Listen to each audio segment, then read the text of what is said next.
I'm joined once again by Michael Chiesa, who's going to be taking on Anthony Pettis at UFC 223 on April 7th. Mike, what's going on, man? How are you? Oh, I'm doing well, man. Just got done with the workout out here at the UFC Performance Institute.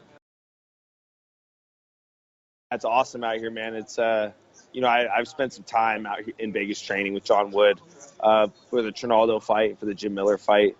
Never did a full camp with him, and once the PI came to fruition, that was the straw that broke the camel's back. So, I'm just loving it out here, dude. It's awesome. Yeah, and I know that gym right now just has an influx of fighters coming in, and I know the morale's really good right now.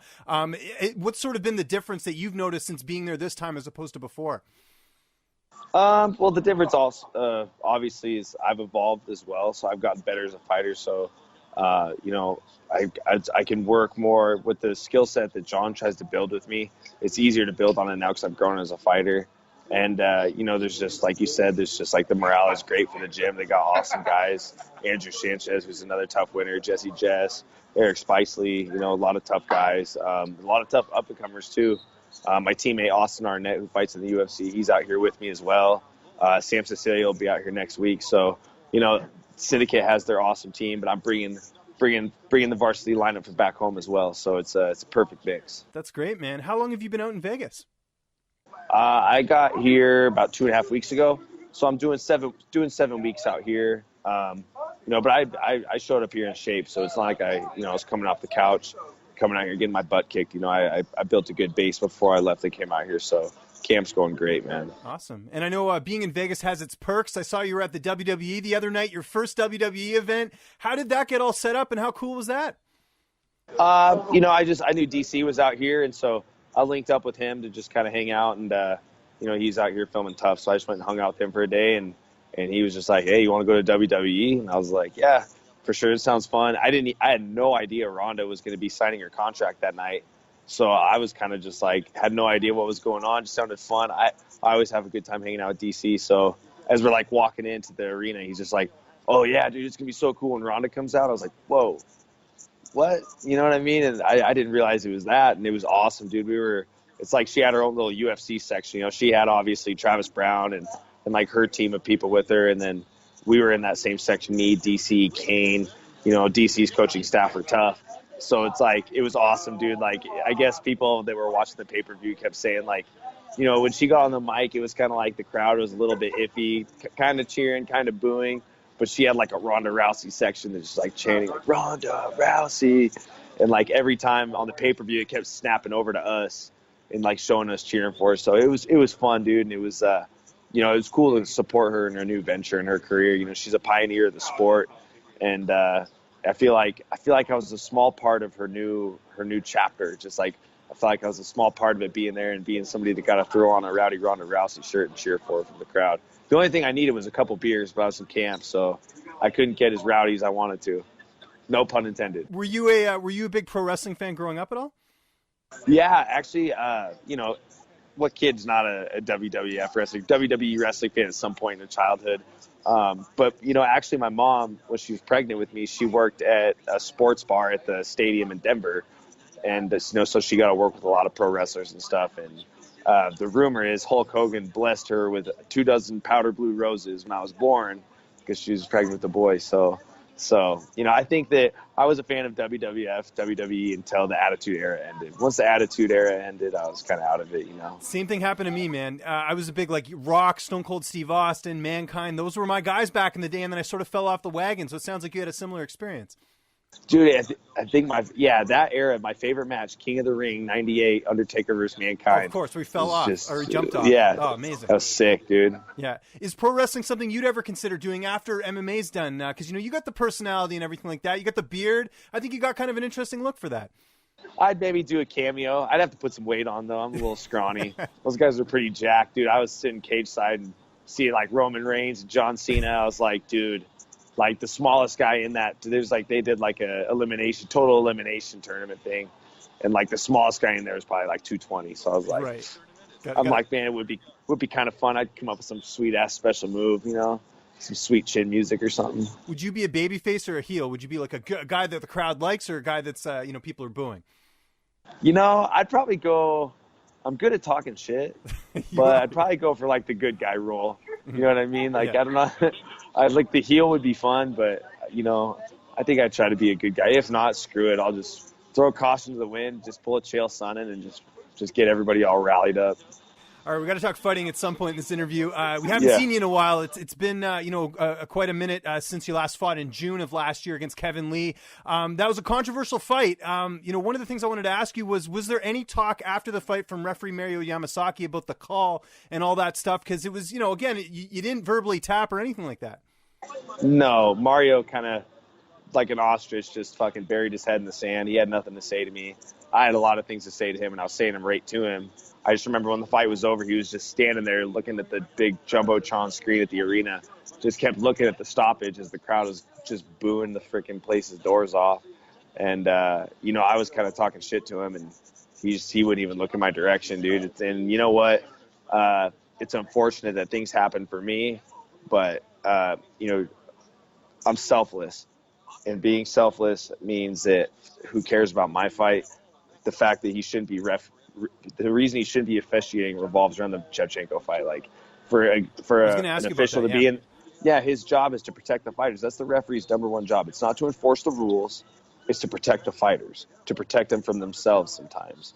And he tries to go out and say his alibi for the whole thing is, I was giving her a chance to be a warrior. It's like, no, that's not what an official does. Because if that was the case and you were letting everybody be a warrior, everybody'd be letting themselves just get obliterated. You know what I mean? Like, fighters are their own worst enemies. We overtrain ourselves. We put ourselves through too much sometimes. And at some point, someone's got to intervene. And in that kind of instance, it was his job to protect her. And he did a horrible job. I mean, the girl had to have an ACL surgery afterwards. She could be permanently debilitated because of him. So, who cares about my fight? That's just poor officiating.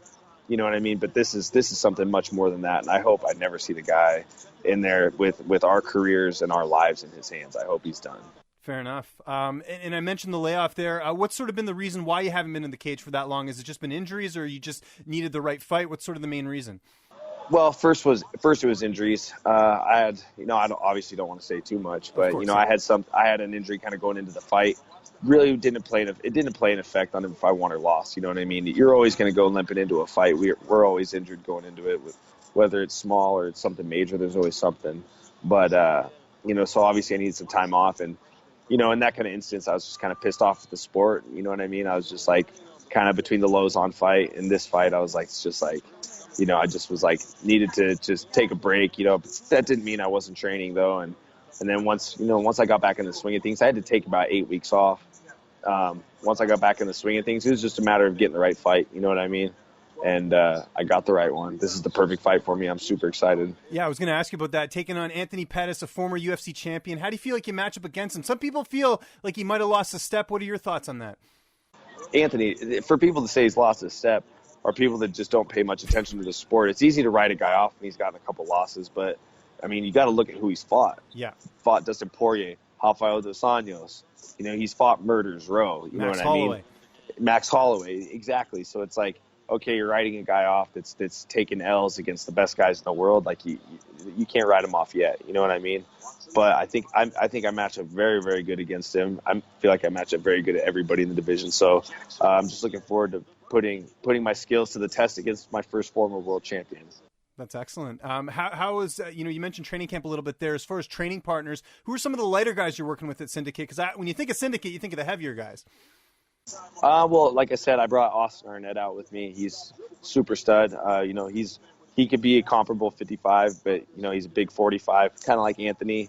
Sam Cecilia, he's my main go-to. That's my staple. He's coming out, and just a couple other guys. Don't want to divulge too much. I don't want them scouting the sparring partners I have that they don't know about. But I got some good guys. I got some guys that have spent time at Tiger Muay Thai and other training camps in Thailand and stuff. So.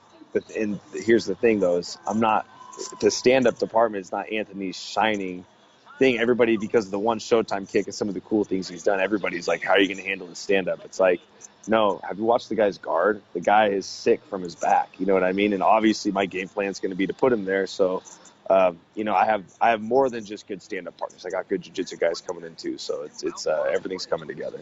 And how do you see the fight sort of playing out on April 7th? Not giving anything away, but I'm sure you kind of see how this is going to unfold. just me doing what I do best, man. Just making it ugly, coming forward, big punches, takedowns, clinch. I mean, I ain't changing nothing, man. I'm just going to keep doing what I do, and I think it's enough to get the win on April 7th. Have you run into Kevin Lee at all at the Performance Institute? Because he's a Vegas guy as well. Yeah, I was walking in the PI today, and he was doing some type of I think he was doing his metabolic VO2 testing. I made sure to give him a friendly middle finger as I walked by. Okay, so the bad blood's still there. That's good. Yeah, I mean, who wouldn't want to, you know, I wouldn't necessarily say it's bad blood. You know what I mean? I just want to kick the guy's ass, you know? Yeah, were you surprised you didn't get that rematch?